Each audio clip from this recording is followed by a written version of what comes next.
aliweza kutumainia kwa Mungu. Hakufa moyo. So maana yake imani ni nini? Imani ni msimamo wa moyo wa kuamini na kutumainia ahadi za Mungu, hata kama hakuna dalili za wazi zinazothibitisha hilo kwa macho ya kawaida. Kwa hivyo imani hayazingatii mambo ambayo yanaonekana, lakini imani huona yasivyoonekana kwa macho. Mwambie rafiki yako, imani huona yasiyoonekana kwa macho halisi. Amen. Na hivyo ndivyo Ibrahimu alifanya. Kwa hivyo vipengele vya msingi katika imani, ya kwanza ni kwamba uhakika. Uhakika ni kuwa na uhakika ndani bila shaka, ama bila mashaka. Ya pili ni tumaini, kusubiri kile ambacho bado hakijatimia. Hiyo ni tumaini.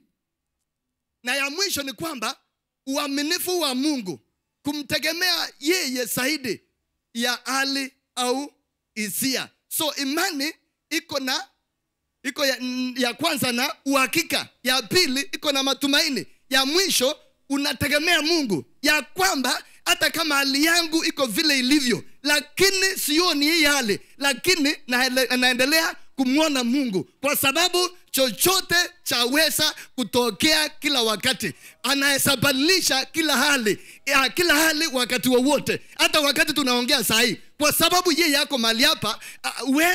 Huenda hali yako ikabadilika sahi, hata wakati tunaongea tu, kwa sababu sio sisi bali ni yeye. Akiwa ndani yetu, yeye utenda makuu. Kwa hivyo imani ni kitu ya muhimu sana. Na siku ya leo tunapopitia mada, tunajifunza nini kupitia hayo maandisho tumesoma siku ya leo? Ya kwanza ni kwamba wakati matumaini yanaonekana yamepotea, imani inashikilia ahadi na kuamini. So mwambie rafiki yako ya kwamba wakati matumaini yanaonekana yamepotea,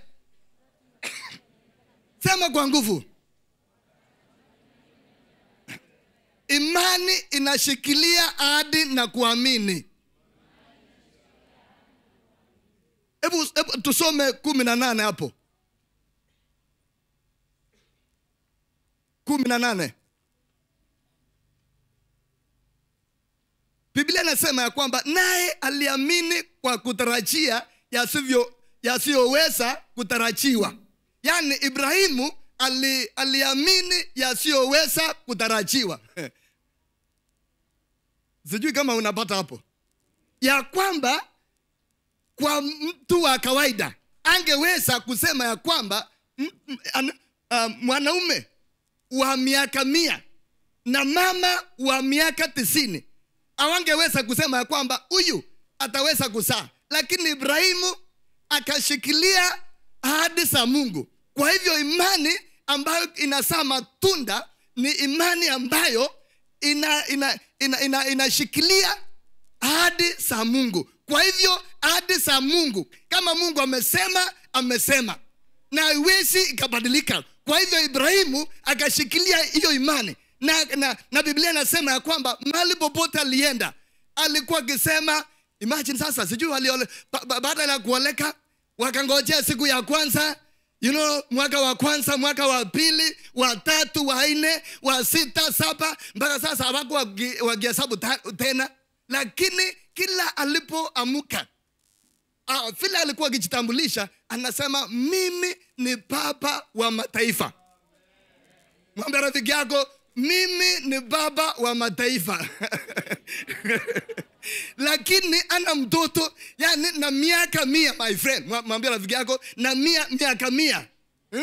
Amefika miaka 100. Tingiza rafiki yako nimwambia kwamba miaka 100. Na mtu anasema mimi ni baba wa mataifa. Hey! So leo nataka nikuhimize ya kwamba shikilia ahadi za Mungu. Mwambie rafiki yako, shikilia ahadi za Mungu. Amen. Shikilia ahadi za Mungu. Hata kama wewe ni mgonjwa karibu ukufe, usiseme ya kwamba vile ninaona hii ugonjwa inaenda kunipeleka kwa kaburi. Kataa hiyo. Hata wakati madaktari wanasema ya kwamba unajua ikifika wakati fulani kama madaktari wanaona mgonjwa ni kama atasidiwa, so anaanza kuita familia. Nasema kwamba mnaona huyu, sasa mjiandae, ni vile tunaona tumefika mwisho. Sasa usianze kwenda kutengeneza chenesa. Najua kuna wengine wataanza kusema nani ataanza kununua chenesa. Hapana. Kwa maneno ya imani unasema sitakufa bali nitaishi kutangaza wema wa Mungu. Nakumbuka siku moja kuna mama moja ambaye alikuwa amepambana katika chumba cha kuzaa, ameng'ang'ana sana. Mpaka ikafika mahali akaambiwa sasa ni kama umeshindwa. So tukaitwa tuende nafanya kazi katika chumba cha upasuaji. Namba dawa kabla hajafanyiwa upasuaji na peana dawa. So nikiona uchungu, sipendi uchungu sana, nachukia uchungu kabisa. Kwa hivyo tukaongea naye. Na alikuwa amefika wakati wa kuzaa, lakini nguvu alikuwa amekosa tu, nguvu tu. So nikafika huko. Alafu nikamwambia mama, sasa unataka mtoto amefika mahali hapa, unataka tumrudishe ndani tena ndio tukupasue? Na uko na nafasi ya kujifungua.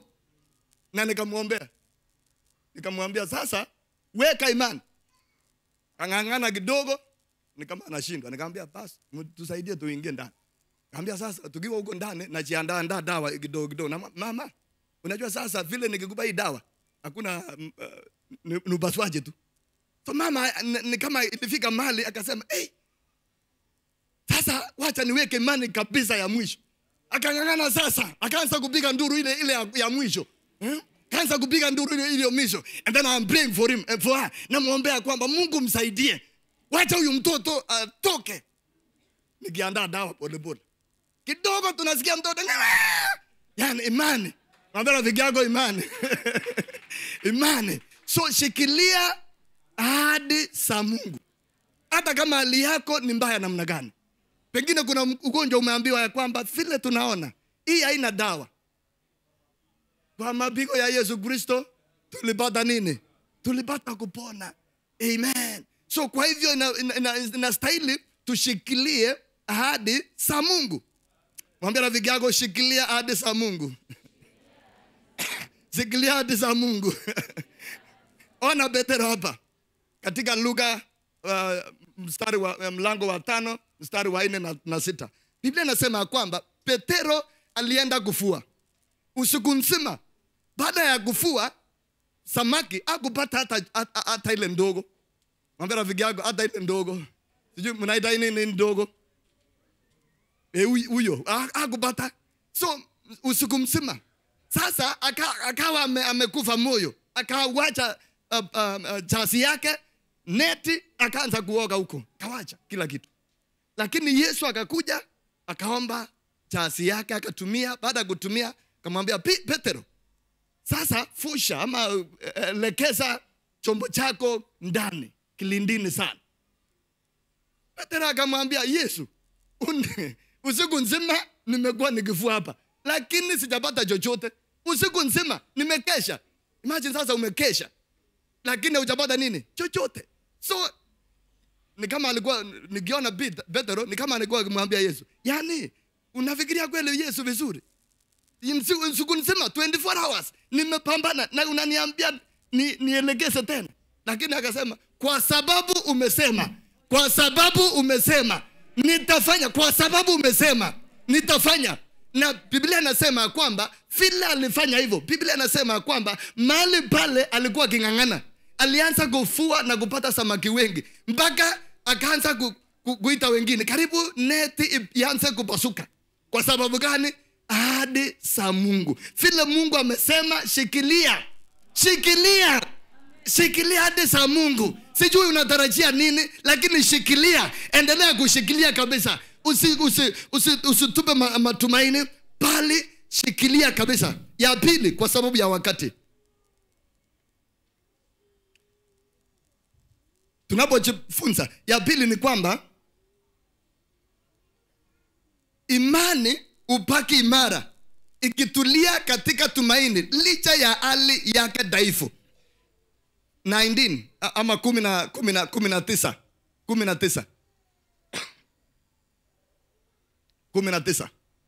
yeye asiyekuwa dhaifu wa imani alifikiri hali yake ya mwili uliokuwa umekwisha kufa. Now, huyu ni Ibrahimu. Ya kwamba hapa tunasema ya kwamba, mwambie rafiki yako, imani upaki imara ikitulia katika tumaini licha ya hali yake dhaifu.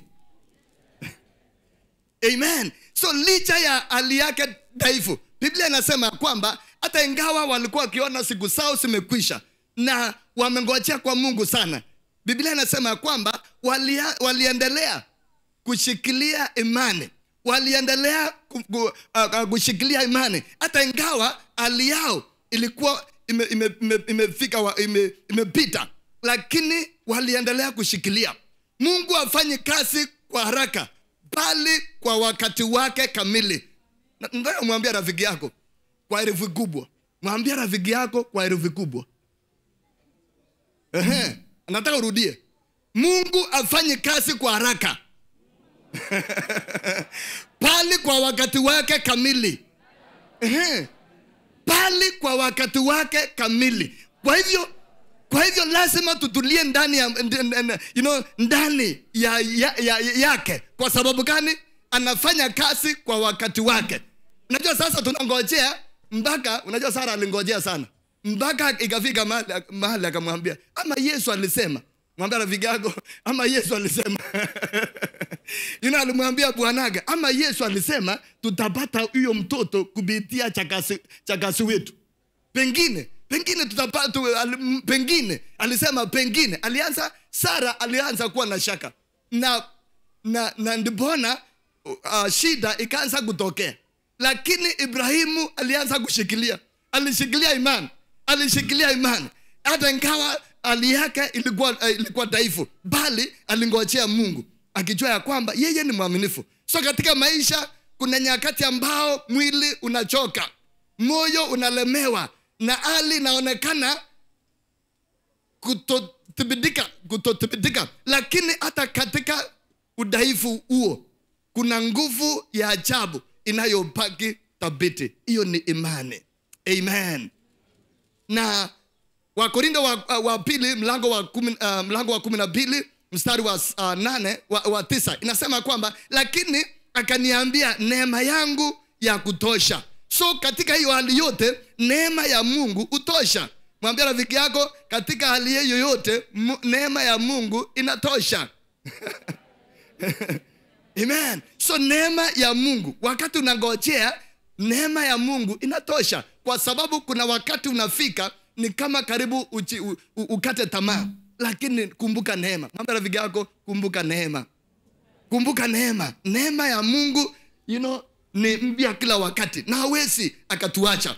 Na naona huyu mwanamke katika Mathayo mlango wa 9 mstari wa 20 na 21. Biblia inasema kwamba hali yake ilikuwa imedhoofika.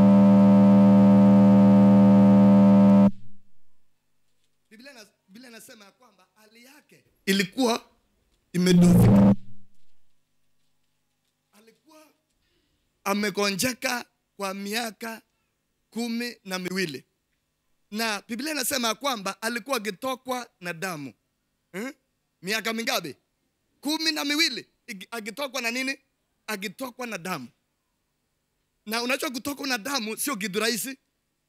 Ni hatari sana. Kwa sababu gani? Mtu anaweza kufa wakati wowote. Lakini Biblia inasema kwamba huyu mwanamke alitembea kutoka daktari mmoja hadi daktari mwingine, lakini hakupata msaada. Kwani ikafika mahali mwili wake umedhoofika. Lakini siku moja akasikia ya kwamba Yesu anapita. Aliposikia ya kwamba Yesu anapita, hakufa moyo. Angekuwa mwingine angesema ya kwamba nimetembelea kila mahali lakini sijapata msaada, kwa hivyo nimekata matumaini. Lakini hakukata. So akasikia kwamba Yesu anapita. Aliposikia Yesu anapita, akasema siku ya leo sitaki hata kumwambia Ashias ya kwamba nataka nimguse Yesu. Najua sasa angemwambia mwingine, angemwambia toka. Unajua sasa wakati mtu anatokwa na damu kuna harufu nyingine. Si unaelewa? Kuna harufu nyingine mbaya. So angebidia Ashias, angeambiwa enda pembeni. Lakini alingojea wakati wake. Akasema mimi nitashika tu pindo la nguo lake na nitapona. Na ninaona ni kama anapitia kanisani. Tuko tumefanyika hivi lakini sasa anapita huko. Yani hataki kuonekana. Anataka tu mahali kuna Yesu. Na Biblia inasema kwamba alipogusa hivi hiyo damu ikaanza kukoma.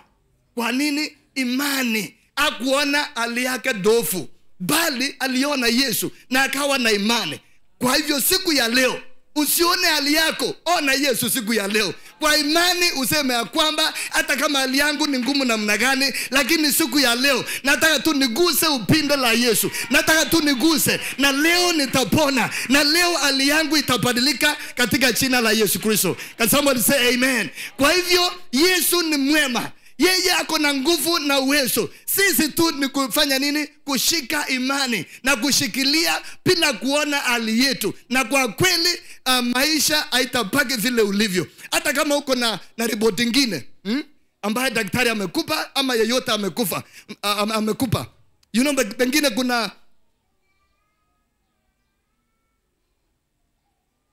pengine umepewa unabii ya kwamba utakufa. Kataa siku ya leo katika jina la Yesu. Amen. Usione hali yako dhaifu, bali Yesu anaweza badilisha hali yako siku ya leo katika jina la Yesu Kristo. Can somebody say amen? Naona hawa ambao walikuwa na ukoma walianza kukaa, ikafika mahali wakasema, wandugu, tukiendelea kukaa hapa tutakufa. Tukienda kwa Warumi tunaweza kufa tena. Lakini walianza kukata kauli. Wakasema twende. Tusive hapa.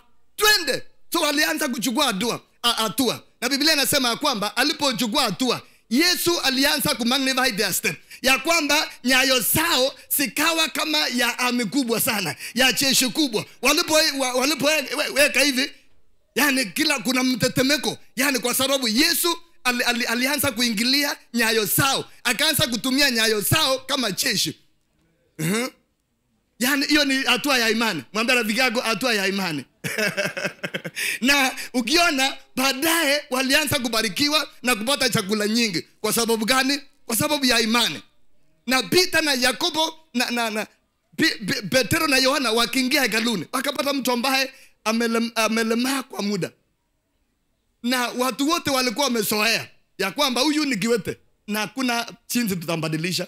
Lakini hawa wapendwa walipoingia, wakajaribu huyu mjamaa akajaribu kugodolea macho akitazamia kupata fedha.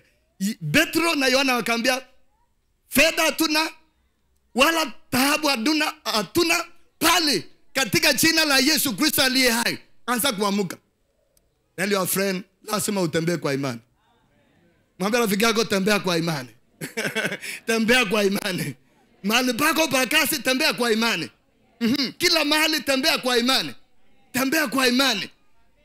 Imani tu sio hapa. Kila mahali unapatana na mgonjwa, usianze kupiga simu kuambia, Bishop, kuna mgonjwa hapa. Wewe uko na nguvu ya kuponya wagonjwa. Uko na uwezo wa kuombea wengine wafunguliwe katika jina la Yesu. Kwa hivyo chukua hatua ya nini? Ya imani.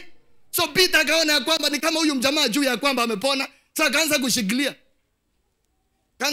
Akamwambia kwamba amuka. Unajua kuna wale ambao wanataka tu imani kidogo. Huyu anaona kwamba amepona lakini bado anakaa chini. Akasema amuka. Umepona, tembea sasa. Amen. Appreciate the Lord.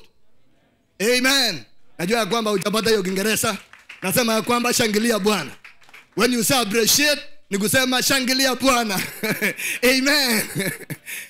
Siku moja tukawa tunafanya kazi na mke wangu. Tulikuwa tukibeba vitu nzito pamoja. Iende ndani. Kidogo akalemewa na uchungu. Pap! Kwa ghafla. Akaanza kugedi chini. Baada ya kuamka akasema acha nitafute dawa. Kaambia sawa, enda utafute dawa. Nikiwa hapo Mungu akanikumbusha, na uchamuombea? Nikamwambia Mungu, kweli na sijamuombea? Sijamuombea kweli. Nimeambia aenda atafuta dawa. Najua wakati mwingi tunatafuta dawa kabla ya kutafuta nani? Mungu. So Mungu akaniambia, na uchamuombea? Nikamwambia na sijakweli chamuombea. Nikamfuata. Nikamwambia nataka nikuombee. So tukaomba. So nikamwambia Baba, katika jina la Yesu, uchungu uanze kuondoka. Na tukamaliza. Nikamwambia sasa unaweza tumia dawa yako. Akasema kabla sijatumia dawa wacha ni test. Wacha nione kama bado kuna uchungu. So akaanza kufanya hivi. Hakuna uchungu. Amen. Kwa sababu gani? Lazima uchukue hatua ya imani. Najua kuna mwingine unaenda kuona mgonjwa. Naona kama kweli anakufa. Anasema pole kabisa wapendwa. Pole kabisa. Naona kabisa umegonja. No, usiende na pole. Mwambie rafiki yako usiende na pole. Mwambie rafiki yako usiende na pole. Enda kwa imani. Na mwambie kwamba naona utapona. Na unamwambia kwamba nataka nikuombee. Kuna wale ambao nimewaombea. Wengine najua kuna kitu kingine unaombea mwingine. Ukisema tu amina anakufa. Sio shida yako. Wewe hauna yeye, Yesu anaponya. Kwa hivyo usikate tamaa ama usikate roho ya kwamba nilimwombea moja akakufa, kwa hivyo sitamuombea mwingine. Hapana. Endelea kutafuta mwingine, kwa sababu kazi yetu ni kuombea. Yesu anaponya. Kwa hivyo usikate tamaa. And somebody say amen. And somebody say amen. Ya tatu tunapoelekea kumaliza ni ya kwamba shukrani na sifa uchochea imani yako. Mwambie rafiki yako, shukrani na sifa uchochea imani yako. Nataka tuingie 20. Warumi. Natazama. No, Warumi.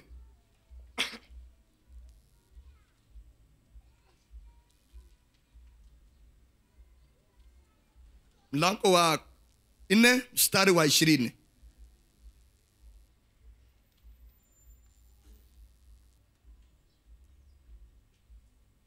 Lakini akiona ahadi ya Mungu hakusita kwa kutoamini, bali alitiwa nguvu kwa imani akimtukuza Mungu.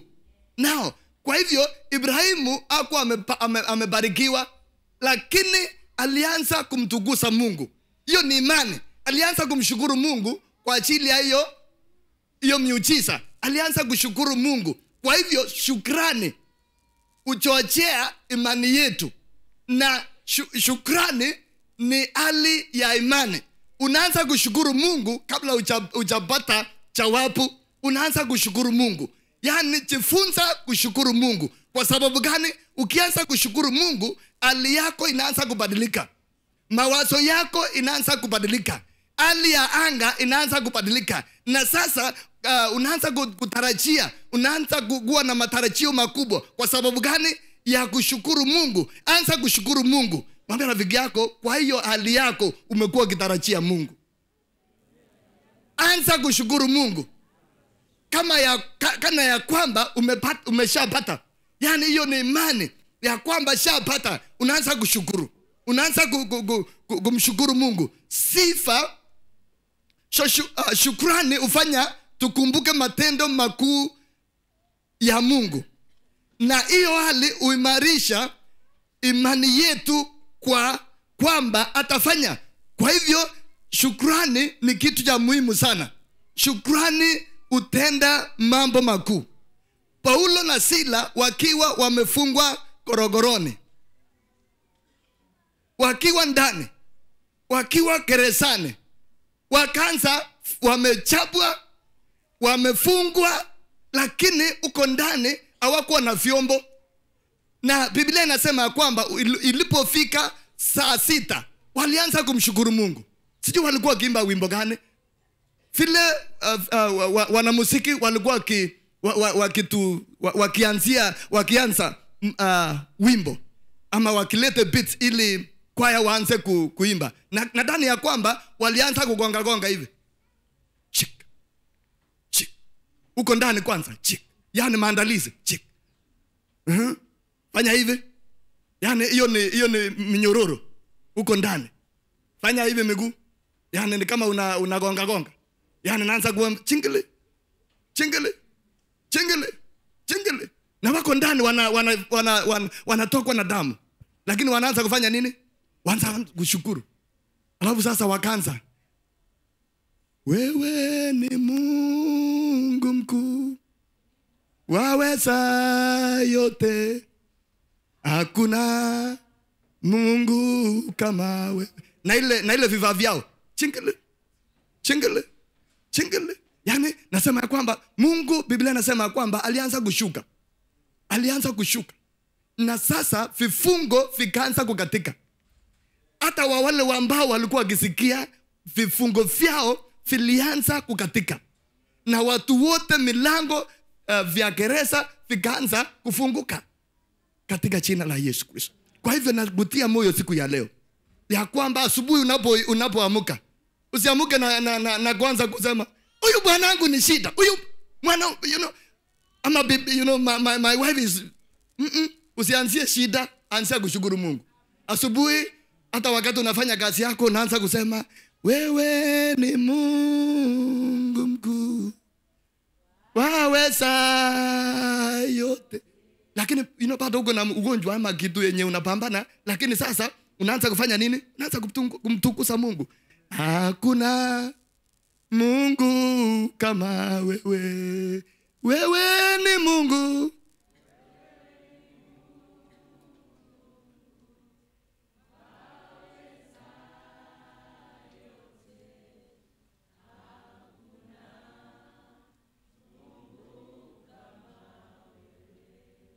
So in other words, nakwambia kwamba jifunza kushukuru Mungu wakati wako.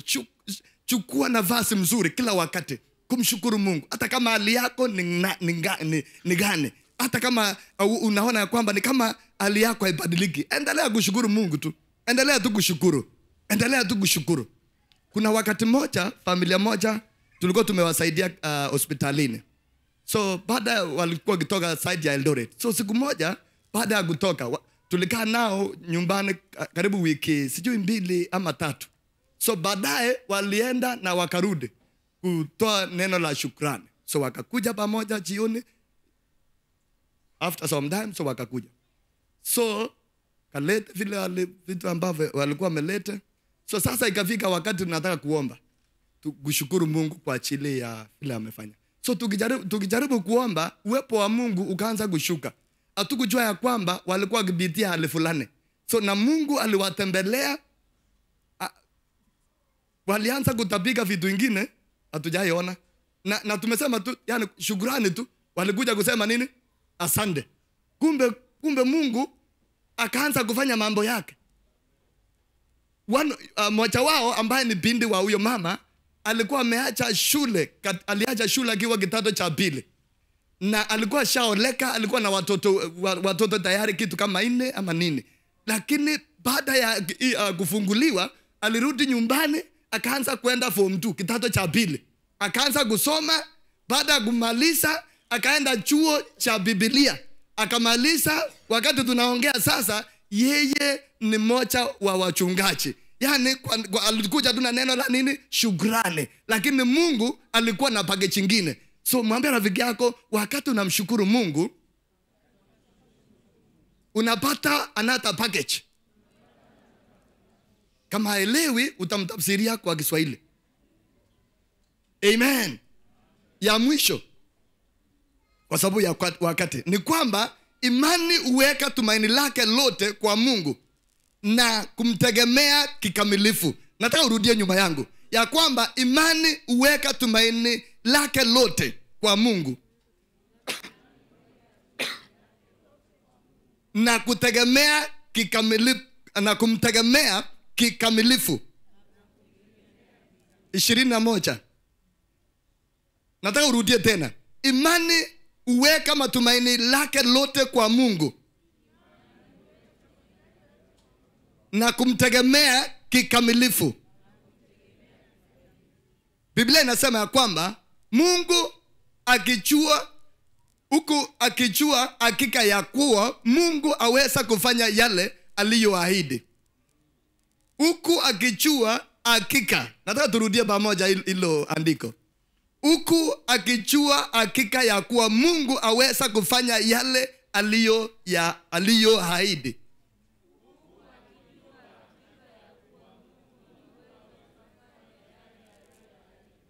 Hapa peke yake. Wacha niwasome kumbe hii muone vizuri. Wacha mrudie hii. Huku akijua hakika ya kuwa Mungu aweza kufanya yale aliyoahidi.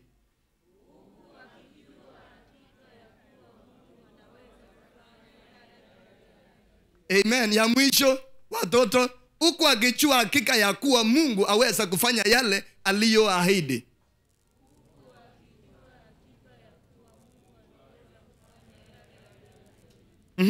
So watu wengi huweka tumaini lao kwa vitu vinavyobadilika. Kwa mfano pesa, watu, hali, lakini imani ya kweli haitegemei yasiyo tabirika. Imejikita kabisa kwa Mungu asiye na mabadiliko. Kwa hivyo imani ya kweli iko ndani ya Mungu. Kwa hivyo nawahimiza siku ya leo ya kwamba tuweke tumaini letu lote kwa Mungu. Maana gani? Katika Isaya chapter 49 verse 15 and 16. Biblia inasema ya kwamba mama ambaye ananyonyesha anaweza sahau mtoto wake. Akasema hata hivyo akisahau, sitawasahau. Mungu wetu ni Mungu mwaminifu. Hawezi akatusahau. Na Biblia inasema ya kwamba hakuna ndege ambayo anakufa bila yeye kujua. Hata wakati mwingine kuna inzi tunaganyaga hapa tukitembea. Imagine ya kwamba Mungu anajua ya kwamba kuna inzi moja amekufa. Na nywele yako, mwambie rafiki yako, na nywele yako. Mungu anajua hesabu. Sijawahi kushughulika kujua idadi ya nywele yangu. Uliza rafiki yako, umewahi unajua idadi ya nywele yako? Lakini Mungu anajua idadi ya nywele. Yani ni ajabu sana. Kumaanisha gani? Ya kwamba yeye anatujali. Yeye anatujali. Kwa hivyo tukae ndani yake kikamilifu. Kwa hivyo kwa njia nyingine, kama umeingia kanisa, uishi maisha ya utakatifu. Uishi maisha ya utakatifu. Kuna siku moja nikakutana na mpendwa mmoja. Tukiongea, mtoto wake alikuwa amemsumbua. Alikuwa ameingia maneno ya kiushetani. So tukawa tunamuombea mtoto. So baada ya kumalisha mtoto tukamwita mama. Tukamwambia ili mtoto wako asimame, lazima usimame hata nawe kwa utakatifu. Na usimame kwa maombi umsaidie. Tukiendelea akasema, pastor, sasa nimekuwa nikitafuta nafasi ya kukiri vitu vingine naendelea ndani. Kasema vile unaniona nimeoleka, lakini mimi si mwaminifu. Sio hiyo tu, zaidi ya hayo, mimi ni mmoja wao wa viongozi ambao anaaminika sana. Nikaanza kufungua macho. Unajua kuna vitu vingine unasikia, sasa nikaanza kufungua macho. Yaani kiongozi wa kanisa anaaminika. Nikamuuliza, sasa hujawahi mwambia mchungaji wako? Ila aliniambia, nilistuka. Akaniambia, pastor, unajua nini? Nikimwambia atasirai kanisani. Kwa sababu gani? Yeye ni tegemeo kwa kanisa, lakini hako vitu vingine achategemea Mungu kikamilifu. Kwa hivyo vile umeingia ndani ya kanisa, uishi maisha utakatifu, umtegemee Mungu, usiwe na mpango badala, bali umtegemee Mungu peke yake na uishi maisha ya utakatifu.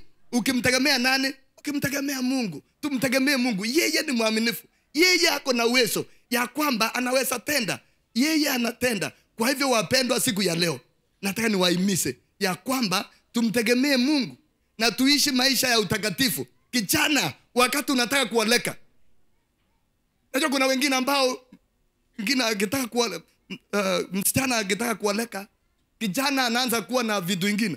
Anasema kabla sijakuoa, kwanza lazima nikujue kwanza ya kwamba tutaendana sawa sawa. Ukisikia yeyote akisema hivyo, mwambie rafiki yako, ukisikia yeyote akisema hivyo, toroka. Utoroke kama umeona nyoka. Ndio hata naye atoroke aseme ama kuna nini. Yaani ukisikia tu toroka kabisa, kwa sababu huyo ni mnyang'anyi, huyo sio Bwana, huyo ni mwingine ambaye ukiingia kwa ndani. Unajua sasa ukiingia ndani, ataanza sasa. Kuna mwingine ambaye alioleka, alingojea kwa Bwana mpaka akachoka. Akasema yeyote atakaye kucha atanioa. So nadhani ya kwamba shetani alisikia, akatuma yeyote. So yeyote akakuja. Alipokuja akapatana naye. Na unajua hawa watu wako serious sana. Akapatana naye, msichana akachukuliwa bila kupitia utaratibu wa kanisa, akaenda. Sasa vile alifika huko, kijana alikuwa na tabia nyingine. Msichana anapika chakula, lakini huyo mwanaume hakuwa akila hapa chini. Alikuwa akipanda mti, ndio sasa apelekewe chakula huko mtini. Kwa sababu alisema yeyote. Sasa unajua sasa shetani anasema umekuwa ukinikemea katika jina la Yesu, na sasa nimekukamata. Kwa hivyo nataka nikutese. Imagine sasa hiyo mateso ya kupeleka chakula kwa kiti, kwa mti. Sasa akimaliza unaenda kumnawisha kwanza, unarudi chini, unapeleka chakula. Akimaliza sasa unarudisha. Yaani shida tupu kabisa. Shida tupu. Kwa hivyo ni mzuri kungojea Mungu kikamilifu, kwa sababu yeye ni mwaminifu na yeye atatenda. Kwa hivyo siku ya leo tunapoenda kuomba, tumtegemee Mungu. Kwa sababu gani? Tumesema kwamba yeye ni Mungu ambaye ni mwaminifu. Yeye ahadi zake ni kweli. I think hiyo wimbo tutaomba wanakwaya watuimbie. Hiyo ya kwamba ahadi zake ni kweli. Na kwa hivyo tusimame hata kama hali yako ni ngumu namna gani, yeye anakuja kwa wakati wake. Kwa hivyo tuendelee kungojea. Tuendelee kungojea. Mwambie rafiki yako, endelea kungojea. Usife moyo, endelea kungojea. Yeye anakuja kwa wakati wake. But tuendelee tu kufanya nini? Kungojea. Tusiende kwa waganga wa kienyeji. Ngojea kwa Mungu. Yeye anakuja. Yeye ni mwaminifu. Daudi akasema kwamba sijaona mwenye haki akiachwa. Hakuna mwenye haki ambaye ataachwa. Mungu ni mwaminifu. Atakuja kwa wakati unaofaa. Kwa hivyo siku ya leo nangojea kwa Mungu. Na nachukua hatua ya imani siku ya leo. Kama kuna hali umepambana kwa muda, siku ya leo ni siku ya kukufunguliwa. Siku ya kukumbukwa katika jina la Yesu. Kwa hivyo wanakwaya wanapoimba, siku ya leo kama uko na hitaji, imekuwa ngumu, imekaa kwa muda, siku ya leo chukua tu imani. Na chukua hatua ya imani wakati wanakwaya wanaimba. Chukua tu hatua ya imani, kuja hapa mbele wakati bishop anakuja kuomba kwa ajili yako, ya kwamba Mungu atakubariki. Kama ni ugonjwa inaanza kunyauka saa hii, sio kesho, saa hii. Kwa sababu nini? Mungu ako mahali hapa. Mungu ako mahali hapa. Sioni hiyo, I think mmejua hiyo wimbo. Mmepata? So tusimame pamoja tunapoimba pamoja hiyo wimbo ya kwamba Mungu ni mwaminifu. Hata ninapoenda Kenya, naenda na miujiza wangu. Amen. Naenda na miujiza wangu kwa sababu Yesu ako mahali hapa na anatenda katika jina la Yesu Kristo. Katika jina la Yesu. We thank you, Lord. We give you back the praise. Kila mahali popote anza tu kuomba mahali popote ulipo. Yeah, as they come. Wakati mnakuja endelea tu kuomba na mwambie Mungu hiyo kitu umekuwa ukitarajia kwa muda, yeye ni mwaminifu katika jina la Yesu Kristo. Asante Baba wetu wa mbinguni, we give you praise. We lift your holy name, we magnify your name. Tunakushukuru Baba siku ya leo. Asante Baba wetu wa mbinguni kwa neema, asante kwa uwepo wako. Jesus, we worship you, we give you back the praise. Lord, we lift your holy name. Lord, we magnify your name this moment. You are great and mighty, powerful, and that there is no one like you today. Sunday Yesu siku ya leo.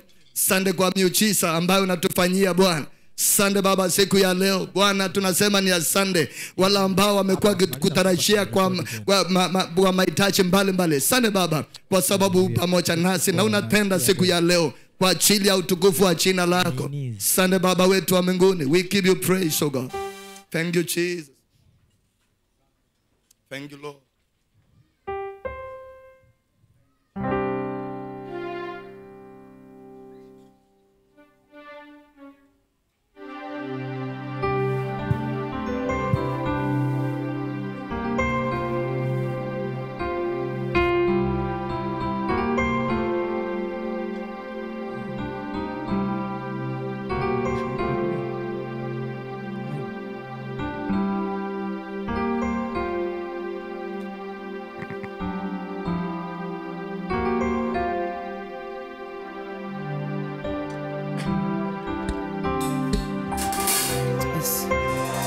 Haleluya.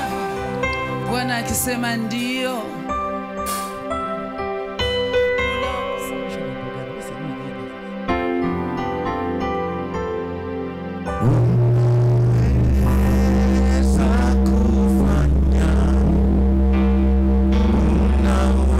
Unaweza kutenda mambo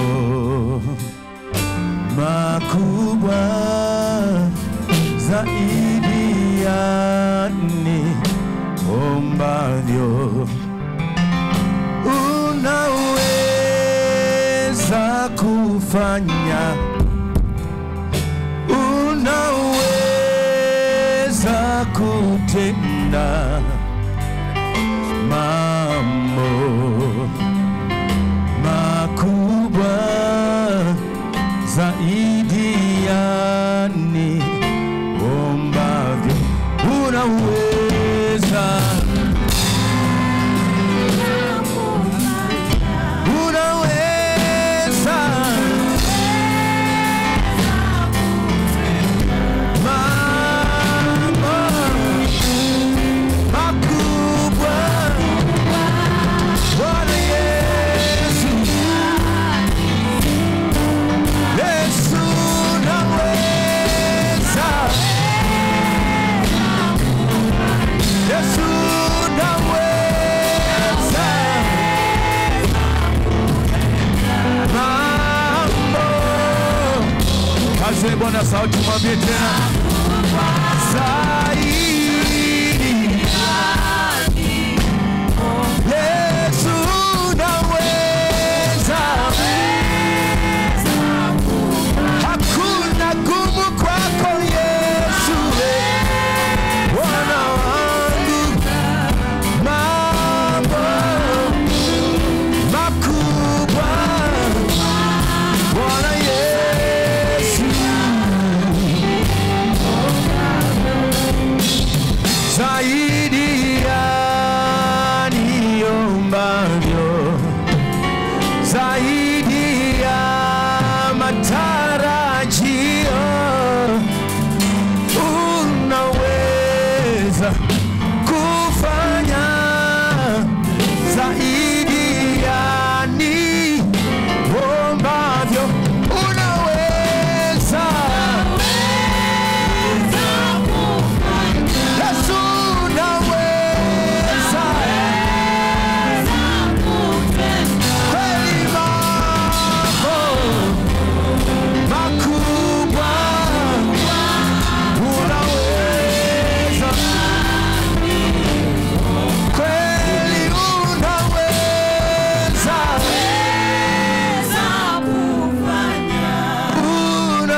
ukiwa umefunika macho yako katika uwepo huu mzuri wa Mungu. Tumejifunza juu ya imani ya Ibrahimu.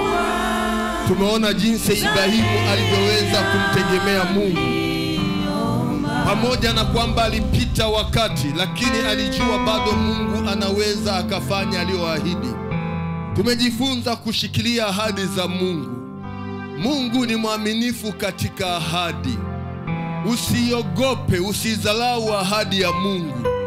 Haijalishi unapita katika neno gani, hebu kumbuka kama Mungu ameahidi.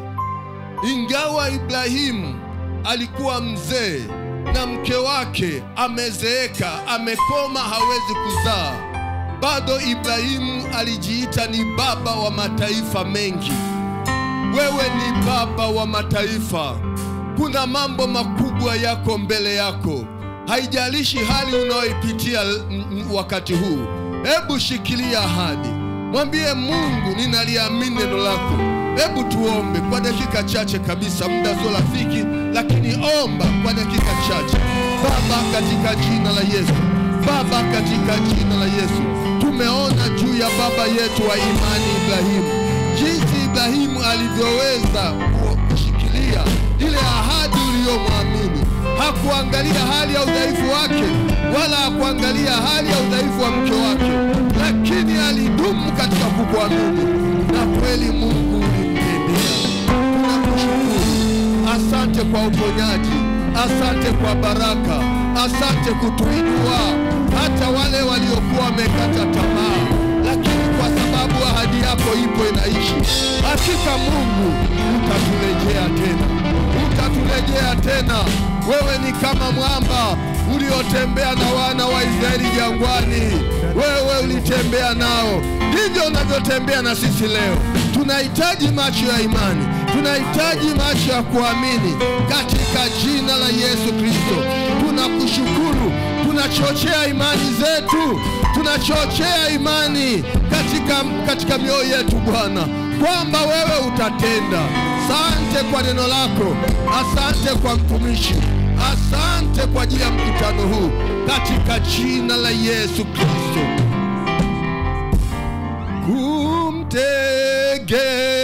Kumtegemea Mwokozi kwangu tamu kabisa. Kuamini,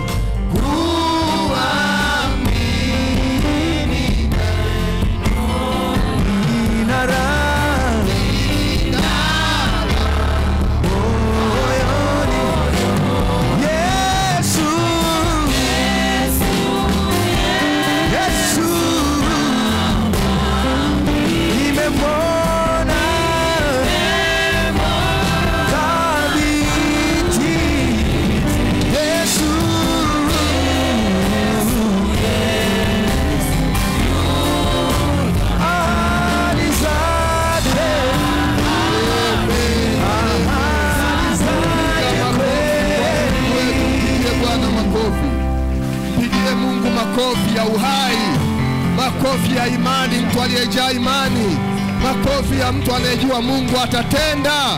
Amen. Asante, tukae. Bwana Yesu asifiwe. Kwa kweli Ibrahimu alistahili kuitwa baba wa imani. Ni imani ya ajabu sana. Unajua Ibrahimu alifika mahali watu wakawa wanamcheka, maana aliwaambia bado akiwa kijana, mimi ni baba wa mataifa. Akawaambia, mimi ni baba wa mataifa na mke wangu huyu Sara ndiye naye. Mungu ametuahidi tutapata watoto. Siku zikaenda hawajapata, lakini bado Ibrahimu hakukoma kujiita baba wa mataifa. Bado alikuwa anawaambia, mimi ni baba wa mataifa. Siku zikaendelea hawajapata mtoto, mpaka akafika mahali mke wake Sara akazeeka, na yeye mwenyewe akazeeka, lakini bado aliendelea kukiri yeye ni baba wa mataifa. Huyu ni mtu ajabu sana. Unajua mpaka alikuwa anapita njiani watu wanamcheka, halafu wanaonyeshana vidole, wanasema unamuona huyo, eti baba wa mataifa, eti baba wa mataifa. Lakini kwa sababu alidumu katika kumwamini Mungu, Mungu alifanya. Ibrahimu alishikilia imani, alishikilia ahadi ya Mungu, hakukatishwa tamaa na jambo lolote. Bwana Yesu asifiwe. Ni kweli hauna sababu ya kukatisha tamaa. Endelea kumtegemea Mungu. Hata kama unafika mahali wanakucheka. Unajua kuna wakati unaweza kupitia maisha ya umaskini mkubwa na ukabakia hata na nguo hiyo moja. Mpaka ikifika mahali watu wakiona wanazania ni wewe. Yaani nguo hiyo. Usikate tamaa. Wakati wa Bwana upo. Mungu hachelewi, anafanya kwa wakati. Imani ya kumtegemea Mungu ni nzuri, hautajinyonga mpendwa. Imani ya kumtegemea Mungu ni nzuri, hautakata tamaa. Kwa sababu unajua tu kuna wakati Bwana atafanya, halafu atavinyamazisha vinywa vyao na Mungu atakutukuza wewe. Hivyo ulivyo wewe ni mshindi. Haleluya. Kwa hiyo jenga imani ya ushindi. Asante sana Pastor Maleli. Huyu ni Pastor Philipo Maleli kutoka pale Bomet. Na yeye pia ni mfanyakazi katika hospitali. Hospitali alikuwa Tenwek, baadaye akaenda hospitali nyingine. Yuko kitengo cha wakina mama uzalishaji pale. Yeye ukifika mama mimba imegoma ndio utakutana na Maleli. Atakuchoma sindano alafu anapasua, anatoa mtoto vizuri. Kwa hiyo ni daktari. Katika hii timu kuna madaktari, kuna wafanyakazi wa hospitalini. Wewe usimuone hivyo. Ukimpa sirinja hapa unachomwa vizuri. Juzi alitaka kutuchoma sindano ili neno la Mungu likae, lakini sirinja ikakosekana. Jamani, makofi kwa Mungu wetu kabisa. Ndugu zangu wapendwa, tungetamani sana lakini mambo ni mengi. Tunahitaji kusikia taarifa ya vijana. Tunahitaji kutegemeza kama ambavyo tumeambiwa, lakini tunahitaji kupata chakula cha pamoja. Nilikuwa naomba wanaohusika na chakula, tuna watoto kwa sababu muda umeenda, kiweza kuanza kuwahudumia wao huko itakuwa sio mbaya. Muone wale ambao wanahitaji muwe mnawahudumia ili tupate nafasi tumalizie mambo ya msingi. Ya baraka sana. Naomba jitahidi mtu wa Mungu usiondoke. Hao wageni wetu wamekuja kwa ajili yetu. Tujitahidi tukamilishe pamoja nao. Tuone utaratibu wote ulioandaliwa na idara ya vijana. Kiongozi wa vijana, karibu kwa ajili ya yale yaliyosalia mbele yetu. Karibu mtupatie utaratibu. Asante mwenyekiti wangu, Bwana akubariki sana. Nilikuwa na maiki hapa iliondoka. Tumpe mwenyekiti na sasa tuendelee na utaratibu. Makofi kwake mwenyekiti mstaafu Elias Dasani, ndio amekuwa mwenyekiti wetu na ameandaa programu hii pamoja na viongozi wengine waliochaguliwa wako kwa pamoja, na huduma ya idara ya vijana iko vizuri. Vijana ambao hamjajiunga na vijana na wasikitikia sana, njooni kwa vijana na Mungu atawabariki. Karibu sana staafu. Amen. Bwana Yesu asifiwe sana. Basi bila kupoteza wakati, kwa mambo machache ambayo yamebakia mbele yetu, kabla sijamuita katibu wangu ambaye sasa ni mwenyekiti mpya kwa ajili ya kusoma risala, ningependa nitambue uwepo wa mwenyekiti wa vijana wa makanisa mengine kama wameungana pamoja na sisi, mwenyekiti wa idara ya vijana Chemichemi ya Uzima pamoja na Mlima Sinai kama mmefika. Okay, basi sawa. Kwa kusema hayo, kabla sijamkaribisha katibu wangu, ningependa nimkaribishe mlezi wetu wa idara ya vijana ili aweze kutoa neno kwa ajili ya siku hii ya leo na